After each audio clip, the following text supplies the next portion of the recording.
आज हामी यो निकै लामो समयको अन्तरालपछि मङ्गोल नेसनल अर्गनाइजेसन केन्द्रीय सभाको कार्यालयमा भइरहेको यो कार्यकर्ता भेटघाट तथा प्रशिक्षण कार्यक्रमका सभाध्यक्षज्यू, कार्यक्रमका प्रमुख अतिथि तथा मङ्गोल नेसनल अर्गनाइजेसन केन्द्रीय सभाका श्रद्धेय केन्द्रीय प्रेसिडेन्ट बुद्धलाल मेचेज्यू, त्यसैगरी कार्यक्रमका विशेष अतिथि मङ्गोल नेसनल अर्गनाइजेसन केन्द्रीय सर्वोच्च सभाका सदस्य अकल तामाङज्यू लगायत ड्यासमा आसीन हुनुभएका सम्पूर्ण केन्द्रीय सभाका पदाधिकारी साथीहरू, विभिन्न प्रदेश सभाहरूबाट र विभिन्न जिल्ला सभाहरूबाट आउनुभएका तपाईँ सम्पूर्ण उपस्थित कार्यकर्ता साथीहरूमा मङ्गोल नेसनल अर्गनाइजेसन केन्द्रीय सभा काठमाडौँको तर्फबाट र मेरो आफ्नो व्यक्तिगत तर्फबाट पनि मङ्गोल मायाले भरिएको क्रान्तिकारी सल्युट गर्न चाहन्छु। स्वीकार्नुहोस्। जय मङ्गोल। हामी निकै लामो समयको अन्तराल पश्चात यो कार्यालय परिसरमा आएर यो विभिन्न किसिमका घटना र परिघटनाहरूसँग छलाङ मार्दै आज यो विशेष गरी कार्यकर्ता प्रशिक्षण तथा भेटघाट कार्यक्रममा आइपुगेका छौँ र यो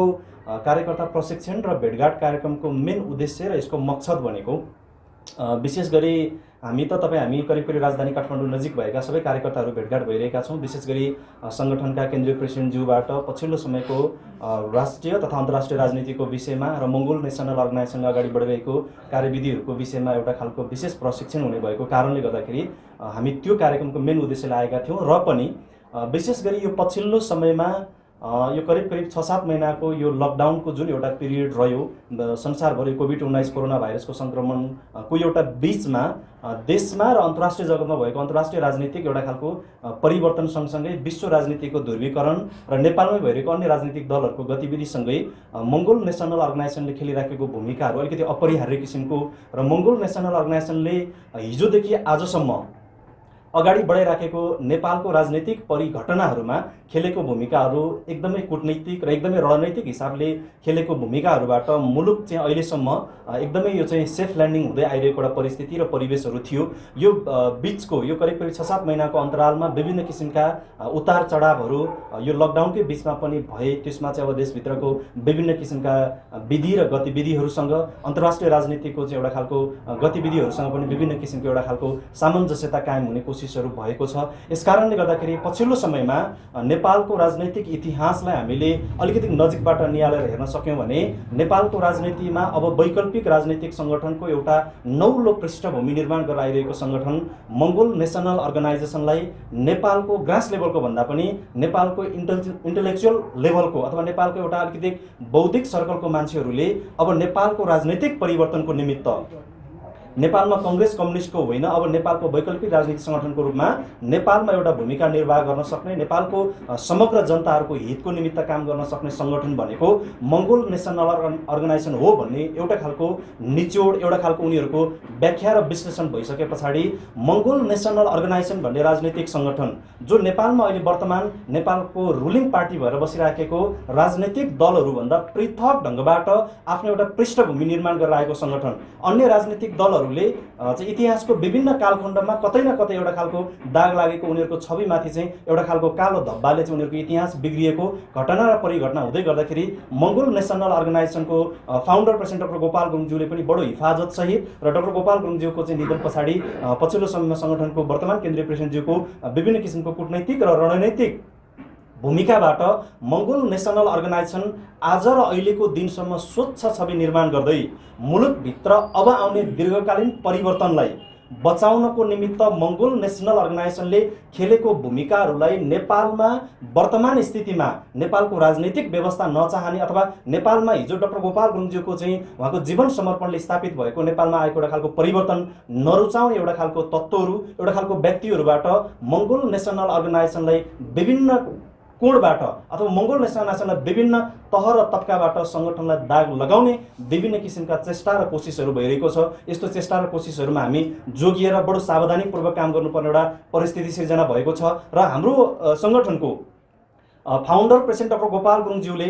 इतिहासदेखिबाट अथवा उहाँले हामीलाई कार्यकर्ता प्रशिक्षण गराउने क्रममा उहाँले गराउनु भएको जुन जुन खालको विधि र गतिविधिहरू थियो त्यो हेर्दाखेरि एकदमै सामान्य, तर त्यो सामान्य कुरा बाट हामी साधारण व्यक्तिलाई असामान्य हिसाबले अथवा त त्यसलाई चाहिँ अलिक बडो चाहिँ सामान्य भन्दा माथिल्लो स्टेपबाट चाहिँ उहाँहरूले असाधारण व्यक्तिको रूपमा अगाडि बढ्नको निमित्त अथवा असाधारण नेतृत्व पैदा हुने हिसाबले चाहिँ डाक्टर गोपाल गुरुङज्यूले त्यो खालको प्रशिक्षणहरू हामीलाई दिँदै आइराख्नु भएको थियो। हामी यो बिचको कालखण्डमा मङ्गोल नेसनल अर्गनाइजेसनको राजनैतिक सङ्गठन विस्तारको निमित्त हामी देशभरि कुद्यौँ, विभिन्न ठाउँमा हाम्रो आइडियोलोजीको कुराहरू गऱ्यौँ। हामी यो देशको मूलवासी मङ्गोल, हामी यो देशको भूमिपुत्र भएको कुरा, हिन्दू आर्य चाहिँ ब्राह्मण क्षेत्रीहरू विदेशबाट आएर हामीलाई रुल गरिराखेको कुरा, नेपालमा मेजोरिटीमा रहेको 80% नन हिन्दू इन्डिजिनियस मङ्गोल पिपलहरू चाहिँ अहिलेसम्म शासित हुनु परेको कुरा र 20% नेपालमा रहेको माइनोरिटीमा रहेको जुन एउटा समुदाय छ त्यो समुदायले चाहिँ 80% मेजोरिटीमा रहेको इन्डिजिनियस पिपलहरूलाई पेलेको कुराहरू हामी देशव्यापी रूपमा यो प्रशिक्षणलाई लिएर जाँदाखेरि पनि ग्रास लेभलमा रहेको जनताहरूले भनेको त्यो कुराहरूलाई केवल 50% को अन्तरालतिर मात्रै बुझेको पाइयो। त त्यो 50% कुरा बुझिसके पछाडि बाँकी रहेको जो एउटा 50% छ जनतालाई हामीले 100% कन्भिन्स गराउने जुन हाम्रो एउटा उद्देश्य हुन्छ त्यो उद्देश्यमा 50% कुरा डाक्टर गोपाल गुरुङज्यूको सैद्धान्तिक कुराहरू, उहाँले लेख्नुभएको मङ्गोल राष्ट्रवादको दर्शन सिद्धान्तको कुराहरू, लोकतन्त्र, धर्मनिरपेक्ष, प्रान्तीय संहिताको कुराहरू बताउँदै गर्दाखेरि पनि जनताहरू 50% सन्तुष्ट हुने र बाँकी 50% चाहिँ उनीहरूले फेरि अग्नि परीक्षाको रूपमा राख्ने एउटा परिस्थिति रहेछ। त त्यो 50% अग्नि परीक्षाको जुन समय छ त्यो समय भनेको चाहिँ डाक्टर गोपाल गुरुङज्यूले हामीलाई सिकाउनु भएको जुन एउटा व्यवहार थियो त्यो व्यवहारमा आधारित हामीले त्यो 50% भित्र दिएको भोलि मङ्गोल नेसनल अर्गनाइजेसनलाई तपाईहरुले जिताएर संसद भवनभित्र पुर्याउनु भयो भने अथवा नेपालको पहिलो दोस्रो राजनीतिक दल बनाउनु भयो भने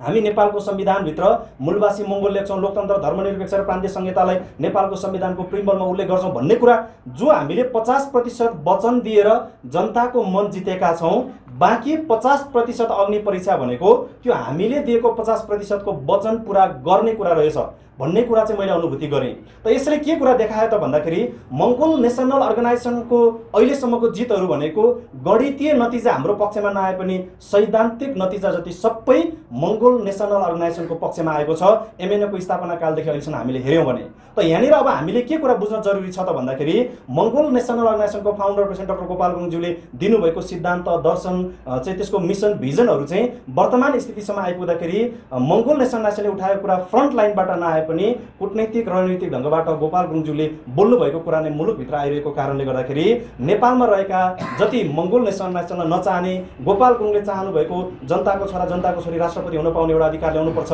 लोकतन्त्र, धर्मनिरपेक्ष र प्रान्तीय संहिता ल्याउनु पर्छ भनेर गोपाल गुरुङज्यूले गर्नुभएको अथक मेहनत र परिश्रमबाट स्थापित भएको व्यवस्थाको विपरीत जाने व्यक्तिहरूबाट अथवा त्यो खालको एउटा खालको तह र तबकाबाट भइराखेको षड्यन्त्रहरूबाट चाहिँ मङ्गोल नेसनल अर्गनाइजेसनलाई अगाडि बढाउनको निमित्त तपाईँ हामी सबैजना चाहिँ अब आफ्नो ठाउँबाट आफ्नो चाहिँ जुन जिम्मेवारीबाट कर्तव्य बोध गरेर अगाडि बढ्नुपर्ने बेला आएको छ र पछिल्लो समयमा मङ्गोल नेसनल अर्गनाइजेसनले अहिले पछिल्लो समयमा नेपालको राजनीतिक एउटा घटना र परिघटनाको बीचमा रहेर नेपाललाई चाहिँ अब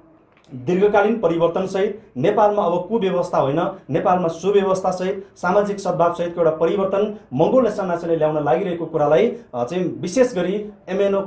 एमएनओ नचाहने, लोकतन्त्र, धर्मनिरपेक्ष र प्रान्तीय संहिता नचाहने तह र तबकाबाट त्यो किसिमका चाहिँ एउटा खालको षड्यन्त्रका विभिन्न किसिमका चाहिँ चरणहरू भइराखेका छन्। यसबाट संगठनलाई बचाउँदै अगाडि जाने कुराहरू पर्यो र विशेष गरी त्यसमा हामीले एउटा सिक्नै पर्ने कुरा भनेको डाक्टर गोपाल गुरुङज्यूले हामीले सिकाएर जानुभएको कुरा भनेको इमानदारीताको कुरा रहेछ। हामीले हाम्रो आफ्नो कर्तव्यबाट विमुख भएर इमानदारीको ठाउँमा बेइमानी गर्न थाल्यौं भनेदेखि त्यसले ल्याउने रिजल्ट, त्यसले आउने नतिजा भनेको जहिले पनि त्यसले दूरगामी एउटा खालको चाहिँ असर मात्र ल्याउँदो रहेछ। यसकारणले गर्दाखेरि हामीले आफ्नो कर्तव्यमा कर्तव्यनिष्ठ भएर हामी बेइमानी भएर होइन, हामीले आफ्नो काममा आएको जिम्मेवारीलाई इमानदारीतापूर्वक पूरा गर्न सक्यौं भनेदेखि हाम्रो परिवर्तनहरू सुनिश्चित छ। हामीले मङ्गोल नेसनल अर्गनाइजेसनले विशेष गरी चुनावी घोषणापत्रहरूमा दिने वचन प्रतिबद्धता अथवा चुनावी घोषणापत्रहरूबाट दिएको प्रतिबद्धता भनेको त चुनाव जितिसकेपछि ल्याउने परिवर्तन हो। तर डाक्टर गोपाल गुरुङज्यूले हिजो मङ्गोल नेसनल अर्गनाइजेसन स्थापना कालदेखि दिनुभएको जति उहाँले दिनुभएको वचनहरू छ, मङ्गोल नेसनल अर्गनाइजेसनको पहिलो राष्ट्रिय महाधिवेशनमा डाक्टर गोपाल गुरुङज्यूले नेपालमा 2047 सालमा जारी भएको संविधान चाहिँ संविधान होइन, यो चाहिँ त्रिपक्षीय सम्झौता पत्र हो,